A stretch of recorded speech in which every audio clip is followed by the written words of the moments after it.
My wife and I married 2 years ago and have been together for 7 years. She gave me 2 fantastic stepsons and 6 weeks ago blessed me with a daughter. Now, our daughter was planned. I wanted at least one biological child. She told me at that point that if she were to have a baby, she would want to stay at home for at least the first year so she could exclusively breastfeed, and I immediately agreed. We were in a good financial position, we had money stashed away in multiple accounts. We were set. So I did agree to this, which probably makes me an idiot. But our finances are doing less hot now. It's not even her fault. My brother stole $25,000 off of us. He got a hold of my and my wife's joint bank info somehow. I'm pressing charges, but lawyers said this could take months to even be put in front of a judge. I cannot make this work on just my income anymore because we're only left with $3,000 in the bank account and our rent is $2,800. So I asked my wife to look for a job and explain why. She immediately said, "I hate you," and walked off. I was able to reapproach it later. She locked herself in the bedroom crying, and she said she's rethinking our marriage now because the one thing she asked for is that she gets to stay home for a year, and I agreed to it, and now I'm asking to send her kid off with a stranger and give up exclusively breastfeeding, and she's sickened by me. She said she never would have agreed to have a baby with me if she'd known I would back out of our agreement 6 weeks in. She said that my brother stealing thousands from us is something I need to fix on my own because it's my family, and if I force her to work, she will 100% divorce me, no question. Am I wrong in asking her to get a job? She'll barely speak to me now and won't look me in the eye at all. She cries a lot, but I literally cannot do this financially without her. Yes, she gets child support from the boy's dad, and it does help out, but not as much as we need. Edit, we do have other money. I get about $300 more monthly than all of our bills, but that's if nothing goes wrong. The $25,000 was taken out of the joint account, which was mostly her savings from working overtime. We have $15,000 set aside for the kids, and then she has a separate account for the money she gets from child support, but I don't know what's in that. I was helping my brother. He lives at a hostel and doesn't have a mode of transport. He works full-time, but 90% of his money goes to child support because he's had 5 kids with 5 different women. So I picked him up to bring him to the grocery store, and there was a period where I was out pumping gas. I'd throw my wallet on the seat, and he could easily have grabbed it at that point because it was right in the front. Since then, he hasn't answered a single phone call and is no longer staying where he was. I mean, I didn't think he would do that. My wife didn't like him because he would openly ask for handouts at least once a week, but I didn't expect him to steal from me, though he did steal from our sister years ago, and certainly not that type of money. It's not ideal that she has to go to work, but I don't know what else to do. OMG, you moron, you are the idiot. Your brother stole money from her. Just realized that $25,000 savings were her savings that she'd explicitly saved so she could be a stay-at-home mom. How could you not be the idiot? How? Is there really a debate here? Get a second job, starve yourself, stop sleeping. I don't really care, get that money back. You missed the part where he said that most of the $25,000 is money she worked overtime to save in preparation for having to stay home a year. Like she prepared to stay home, money gets stolen, Nope goes, "Lady, go back to work." Did he even consider other potential solutions? Did he do the math on the cost of childcare before coming up with his perfect solution? Not only that, OP knew the brother was a thief who needed money, and he left his wallet and bank account info just lying around for anyone to access. Dude, you didn't think the brother who steals and constantly asks for money would steal. You never put distance between your family and him to keep them safe, and now you want your wife to suffer for it while you have money and she has money? Unbelievable, all these weeks after she gave birth. I'd divorce you too. Jeez, I get that finances are tight, but she's 6 weeks postpartum. You're expecting her to be the primary caregiver to your child, the exclusive milk provider, and do all this on broken sleep while having a job. Who exactly is going to care for the child while she works? Wow, sounds like you need to look for a better second job. Did that option occur to you? Put your big boy pants on for damn sake.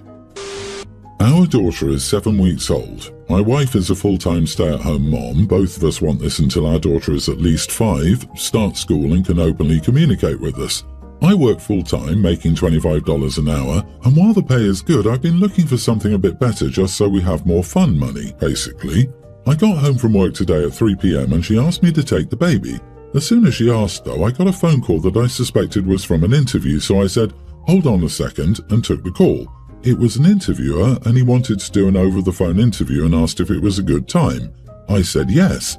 About 40 minutes later, I go back in and my wife is cooking dinner with the baby strapped to her chest. I said I could take the baby now and she said, "Looks like I've got it," and dismissed me completely.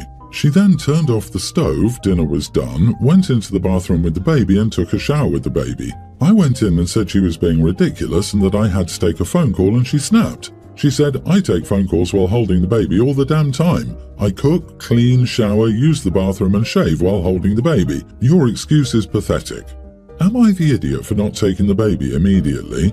Edit, our daughter just had her shots. She's fussy. Putting her down in the crib would have led to screaming because she was already unsettled, so my wife would have just grabbed her back out anyhow. You are the idiot. It isn't about just taking the baby when asked, it's that you failed to communicate or be considerate. You got a random phone caller, you had to take it, that's fine. They asked if you were free. Well, you weren't really free because you just agreed to take a baby, but you could have certainly asked them to hold for a moment and gone and communicated with your wife. They want to do an interview now, so I can't take the baby. Simple as that. And then, after being gone for 40 minutes and seeing she's upset, you follow her to the bathroom and tell her she's being ridiculous. Dude, you left her when you said you would help for 40 minutes with zero consideration or communication, and she's the ridiculous one? She's also correct, it is pathetic. Weaponized incompetence and utter lack of care for your postpartum wife is pathetic. And the baby is still in the eat, poop, sleep phase, so you definitely could have handled both the baby and the call. Your wife needed you to take the baby. She just told you.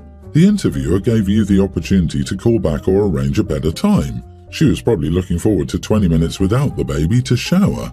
Oh, come on, you don't tell an interviewer it's not a good time. Let's be real. Unless you're being specifically headhunted, most interviewers have multiple applicants who are all about the same in terms of viability. They have no need to wait for the convenience of your normal applicant to be available. Taking a phone call from your mom or to a friend is very different from an interview call. Having a baby being distracting, or worse, start crying, is not going to project a competent professional. You are not the idiot. It sounds like your wife could use some recharge time, though, if she's a reasonable person. And yes, I was a stay-at-home mom for many years. I know exactly how tough it is. Sometimes you have to suck it up and deal a bit longer for important things. My wife and I have a 6-month-old baby girl. Due to postpartum anxiety, which she's being treated for, my wife struggles with leaving our daughter with anyone outside myself or my mother, who lives with us. This hasn't been an issue thus far, and as I said, she's in therapy, so it's been getting better little by little. Unfortunately, my nephew, who is also 6 months old, passed away a few weeks ago. He'd been in poor health since birth, but it's still obviously devastating for the entire family, especially my brother and sister-in-law. They held the services the following weekend. I was in consistent contact with my brother and we discussed the funeral. He said he knew it was a lot to ask, but could we please not bring our daughter? I said I completely understood and didn't even intend to. 1, in my opinion, babies do not belong at funerals. 2, this is a funeral for a baby of a similar age. Why would one want to bring up that reminder? My brother says he knows how my wife is about leaving the baby, so they understand if she can't come. My wife became irritated when she found out I didn't defend her. She reminded me that she doesn't trust anyone to take care of the baby outside of me and my mom, who obviously has to be at the funeral. She doesn't want to miss it either, but she also won't agree to leave the baby with anyone else. We have several family members on her side that we're close to, as well as good friends who also have kids. I said even if she just went to the service and not the gathering afterward, that'd just be an hour. She said no, she couldn't handle leaving her with anyone else. I said that's understandable and that clearly my brother and sister-in-law would rather her not come if it meant not having a baby at the funeral. She continued to complain. Finally, I said she had 2 choices and she needed to make one, but I didn't care which it was. I won't hold it against her either way. 1, either allow someone else to watch the baby for an hour. 2, stay home with the baby. She says that I'm not even pretending to be on her side, and I said I'm not because this isn't even about us. My wife ended up staying home with the baby. When my mother and I returned later that afternoon, she shut us both out. Eventually she calmed down, but she made comments here and there, making it clear that she felt I should have tried to convince my brother to let the baby come. Am I the idiot? Not the idiot. Her demanding to bring your child is entirely irrational. You did the right thing. Anyone who has an ounce of empathy would understand your child's presence would be incredibly hurtful to the grieving parents and others. It is difficult to believe she couldn't look past her wanting to attend with her child. Is your wife usually this self-centered? Not only are you respecting your brother's wishes, but I don't think attending the funeral for a baby of a similar age is going to be good for your wife's PPA or PPD. She's already afraid to leave the baby alone. She doesn't need to see what a funeral for a baby looks like. That sounds like it will make her anxiety worse. What torture it would be to see this healthy baby at this particular funeral. Your wife needs to learn to let others protect their own emotional health as she's protecting hers. She's being totally self-centered and unreasonable. Your wife has some serious issues. I hope she gets a handle on them soon. Eventually, this baby will grow up. Is she going to sit in the classroom when the baby goes off to school? Postpartum anxiety is one thing, but holy crap, that's delusional and entitled.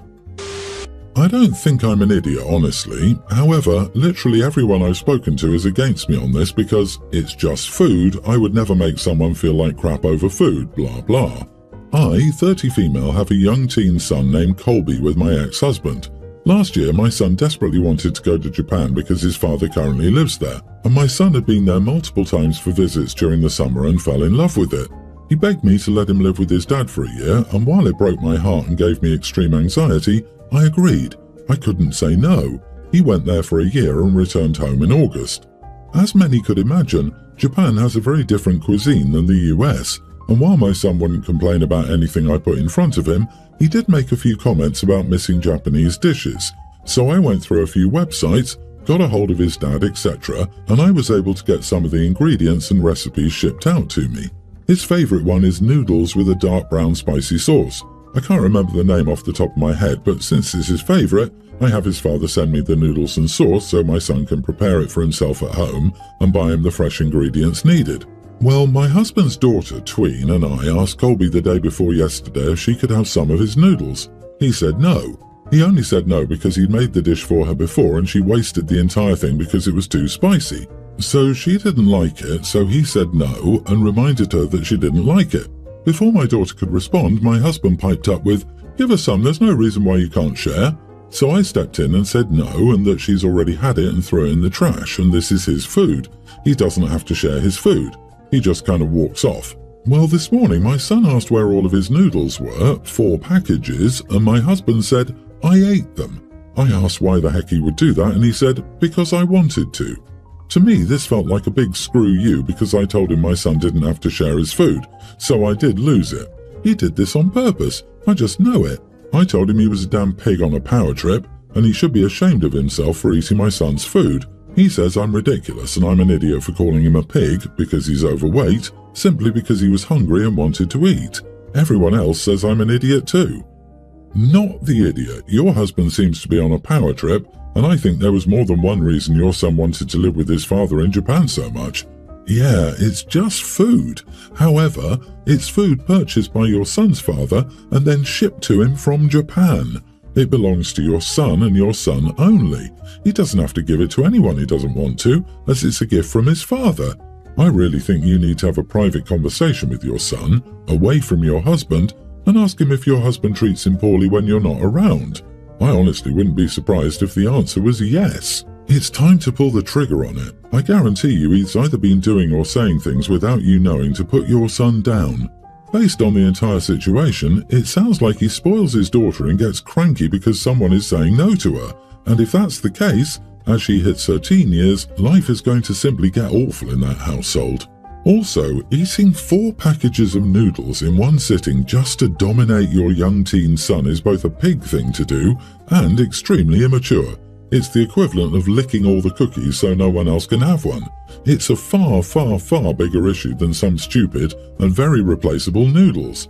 If you choose to stay in this marriage, get your son a lockbox or safe that he can store his non-perishable food items. And possibly even a small fridge with a lock on it as well if any perishable items need refrigeration, because I guarantee you, this is only the beginning.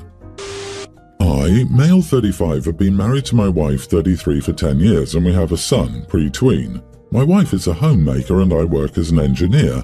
We have a joint account and she can access my other accounts. I've always trusted her and never controlled the money.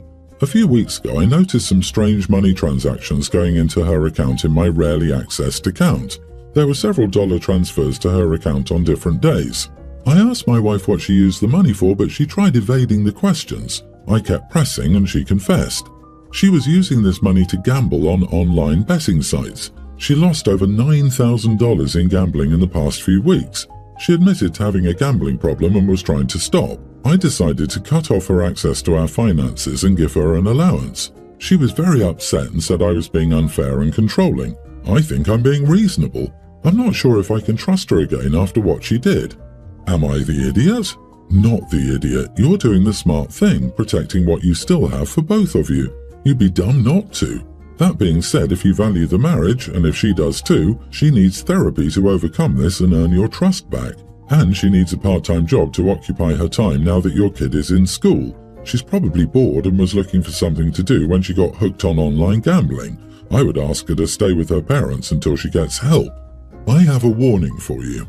Just because you cut off her access to the finances that you have, you probably need to freeze your credit as well. I have no doubt she knows your social security number.